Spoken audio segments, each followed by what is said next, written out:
শুরু করছি নজরে বাংলা। আগামী 1 নভেম্বর থেকে পশ্চিমবঙ্গে চালু হবে এসআইআর, চলবে 3 মাস। এ নিয়ে আগামী সপ্তাহের শুরুতেই নোটিফিকেশন জারি করতে পারে নির্বাচন কমিশন। বছর ঘুরলেই পশ্চিমবঙ্গে বিধানসভা ভোট, তার আগে কোমর বেঁধে ময়দানে নির্বাচন কমিশন। জানা গিয়েছে 1 নভেম্বর থেকে বাংলায় শুরু হবে এসআইআর। ভোটার লিস্টে স্পেশাল ইন্টেন্সিভ রিভিশন শেষ হবে 3 মাসে। আগামী সপ্তাহের শুরুতেই নোটিফিকেশন জারি করতে পারে নির্বাচন কমিশন।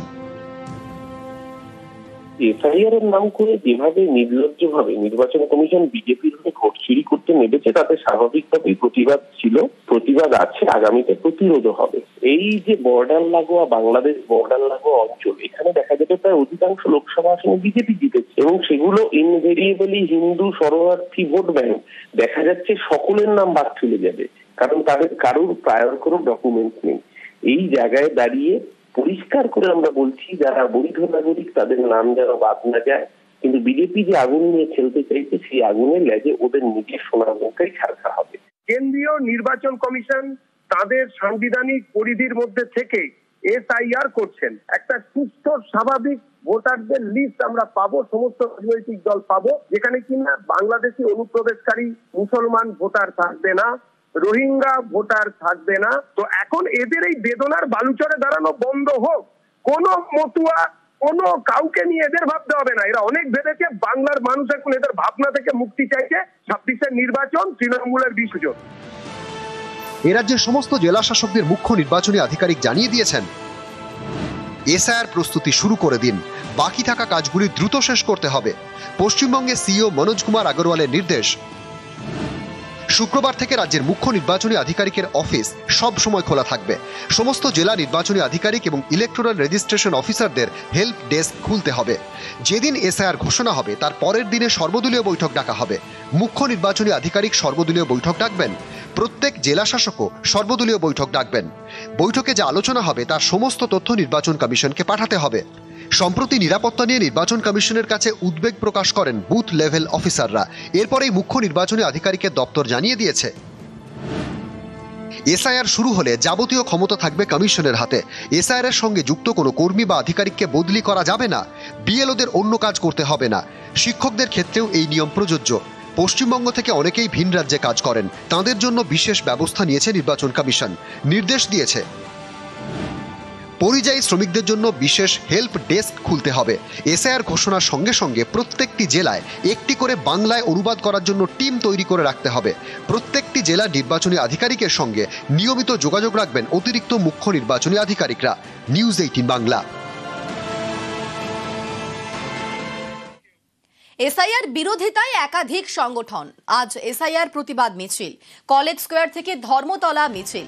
প্রতিবাদ কর্মসূচি একাধিক গণসংগঠনের। নাগরিকত্ব সংশোধনী আইন 2003, এই আইনটা বাতিলের দাবিতে আমরা আগামীকাল কলেজ স্ট্রিট থেকে আমরা মিছিল বের করব।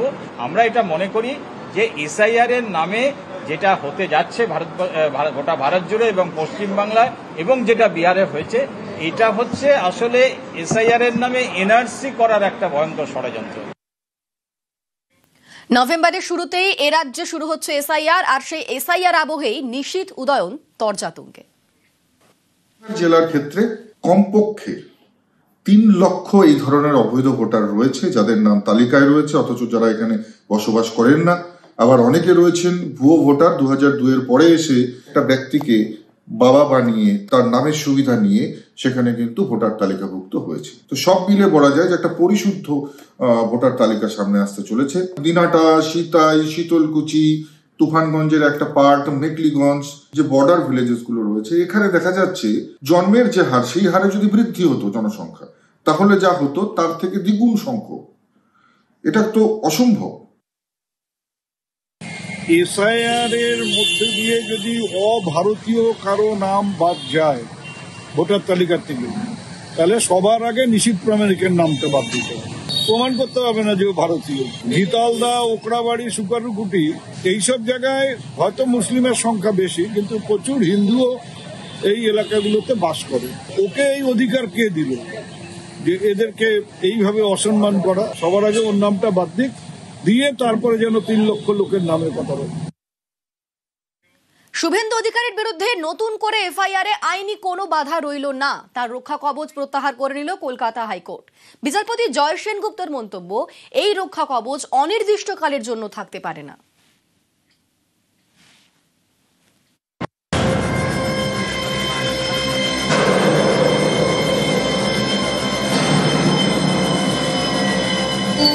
শুভেন্দু অধিকারী রাজ্যের বিরোধী দলনেতা।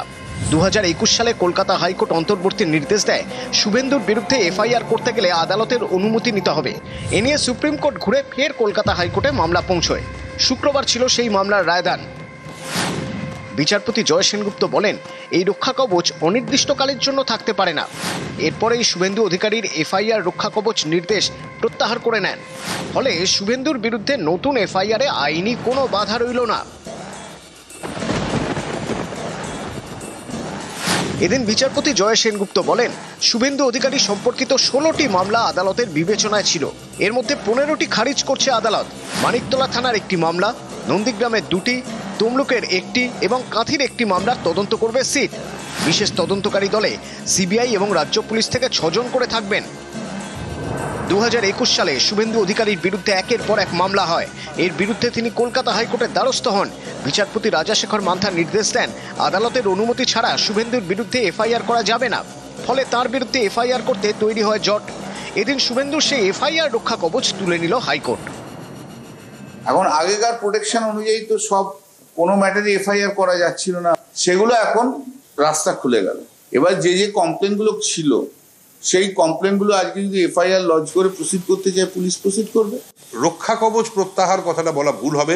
আদালতের বক্তব্য ছিল প্রথম থেকেই যে কোনো এফআইআর রেজিস্টার করতে গেলে আদালতের অনুমতি নিয়ে করতে হবে। এটি যদি বলা হয় তাহলে রাজনৈতিক অ্যাডভান্টেজ নেওয়ার জন্য বা রাজনৈতিক মাইলেজ নেওয়ার জন্য এই কথা বলছে। বিরোধী দলনেতাকে কিভাবে পায়, এদের ইকোসিস্টেম ঘেউ ঘেউ করছে সারাদিন ধরে। আমি হাইকোর্টের রায়ে হ্যাপি। আমার বিরুদ্ধে যত মামলা করেছিল হাইকোর্ট সেই মামলার মেজর পোরশনকে কোয়াশ করেছে। বাকি মামলা সিবিআই কে দিয়ে সিট বানিয়েছে।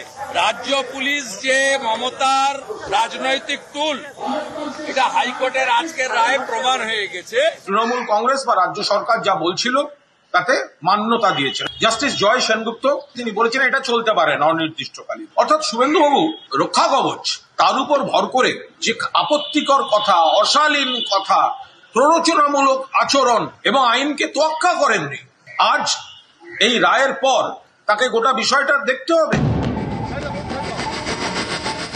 নিউজ 18 বাংলা।